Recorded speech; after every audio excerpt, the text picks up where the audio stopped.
Self regulation का मतलब self control या सेल्फ रेगुलेशन, जो मैंने पहले कहा था ना कि अपनी भावनाओं को नियंत्रित करने की क्षमता। सेल्फ रेगुलेशन के दो मतलब हो सकते हैं। एक तो ये हो सकता है कि देखिए मन में भावनाएं तो आती ही हैं, एक तो है कि किसी भावना को व्यक्त करना है या नहीं करना है, व्यक्त करना है या नहीं, एक तो ये।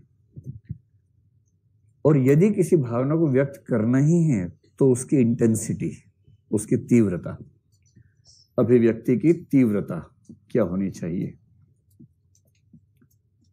अगर आपने इसे साध लिया तो आपको एक सफल व्यक्ति होने से कोई रोक नहीं पाएगा, आप भी नहीं रोक पाएंगे खुद को उसके बाद। तो अगर आपने इस चीज को साध लिया तो व्यक्त करना है या नहीं, और व्यक्त करना है तो उसकी अभिव्यक्ति की तीव्रता कितनी होगी। व्यक्त करना है या नहीं का मतलब ये हुआ कि ऐसी सिचुएशंस तो जीवन में कई बार आई जाती है ना कि आपके मन में एक भाव आ रहा है पर आपको लगता है कि व्यक्त करना ठीक नहीं होगा।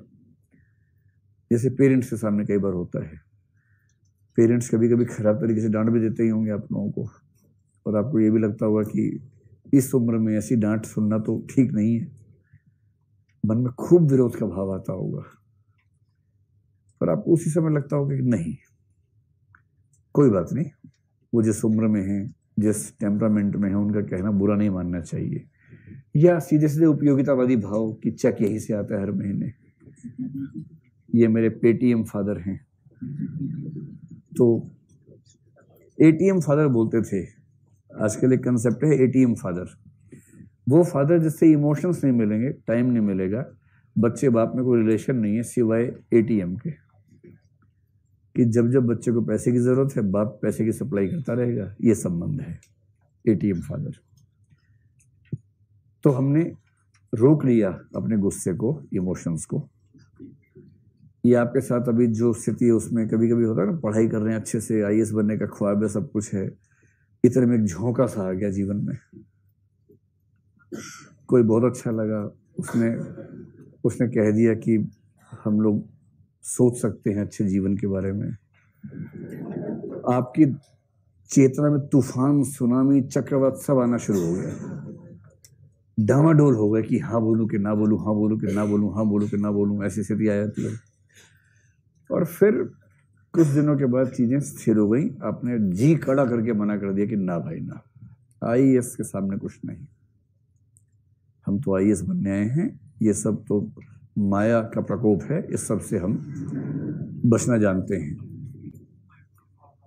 इसको बोलते हैं अपने भावनाओं को रेगुलेट करना। और आपने पूरा जी कठोर करके खुद से हिंसा करके कह दिया कि तुम्हें मैं बोलूंगा, हाँ मुंह देखा अपना तुमने, अरे मुंह मत दिखाओ, यहाँ पर मैं सिंगल द्वीप का रहने वाला हूं, तुम क्या उसको समझते हो।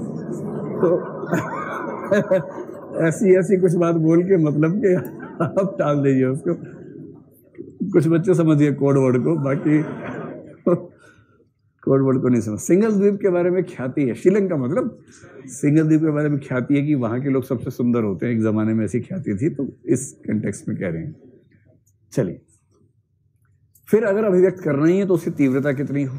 कभी कभी ऐसा होता है कि आपको व्यक्त करना ही होता है, पर अभिव्यक्ति कैसी हो। अगर कई बार होता है ना कि आपने बोलना शुरू किया फिर फट पड़े अचानक, और एक बार गलत अभिव्यक्ति हो गई तो मान के चलिए कि जीवन भर उसका जो रीइंस्टेट करने वाली स्थिति इमोशंस की बन नहीं पाती है। गांठ, समझ रहे ना, तो अगर गांठ पड़ जाएगी तो संबंधों को ठीक होने में मतलब बड़ा वक्त लगता है, अगर ठीक हो पाए तो वरना ठीक होंगे ही नहीं। इसलिए एक बात ठीक से समझ लीजिए, आप लोग अब जीवन के जिस दौर में है ना, जब भी झगड़ा हो किसी के साथ, माँ हो, पापा हो, भाई हो, बहन हो या वो हो,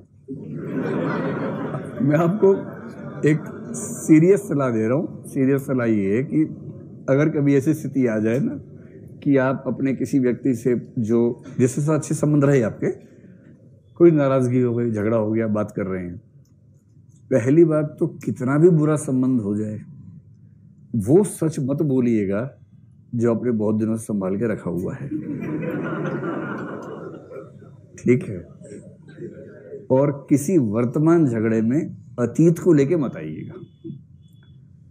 संबंधों के बिगड़ने की सबसे बड़ी वजह है अतीत का हावी होना, और अतीत में दोनों पक्षों से गलतियां हुई ही होती हैं। ऐसा थोड़ा ना कि एक से हुई है, कुछ गलतियां आपने की होंगी, कुछ उसने की होंगी, और वो नासमझी में ही की होंगी ज्यादा गलतियां। अब नासमझी में की गई किसी गलती को एक इमोशनल मोमेंट में आप उठा के ले आए, उसका जो घाव है ना, उस घाव की भरपाई फिर है नहीं, जीवन भर भरपाई नहीं है। इसलिए जो संबंध दुनिया में टूटते हैं उसमें सबसे बड़ा फैक्टर होता है अतीत का हावी होना, कि तू तो पहले ही ऐसी थी, और तू तो पहले ही ऐसा था। और दूसरा, जब वो से बात चल रही हो, उसके परिवार पे हमला मत कीजिएगा कभी, ना इधर से उधर, ना उधर से इधर। जहां आपने किसी के परिवार पे हमला किया, उसके बाद आप कुछ भी करके बैलेंस नहीं कर पाएंगे। जहां आपने कह दिया तेरी तो मम्मी भी ऐसी हैं, तेरे तो पापा भी ऐसे हैं, ये द एंड है। इसके बाद उसके बाद कोई भगवान भी चीजों को ठीक नहीं कर सकता।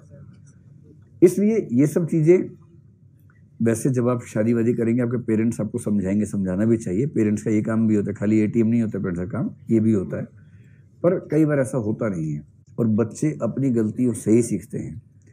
दुख ये है कि हर पीढ़ी के लोग पत्थर से आग निकालते हैं, फिर लाइटर तक जाते हैं, उनके बच्चे फिर पत्थर से आग निकालते हैं।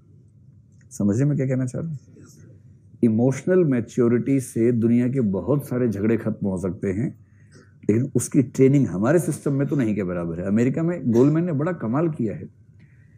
अमेरिकी सरकार इसको इतना सम्मान देती है, इसलिए अमेरिकन जो आर्मी है, एयरफोर्स है, उसके सिलेक्शन आमतौर पे आजकल इससे संस्था के द्वारा करवाए जाते हैं, मतलब उसकी रिकमेंडेशन दी जाती हैं। इतना महत्व है इसका वहाँ, क्योंकि इमोशनल मैच्योरिटी अगर है तो कितनी चीजें ठीक हो जाएंगी, इसकी कोई हिसाब नहीं है। और वो इसलिए ये बात कह रहे हैं।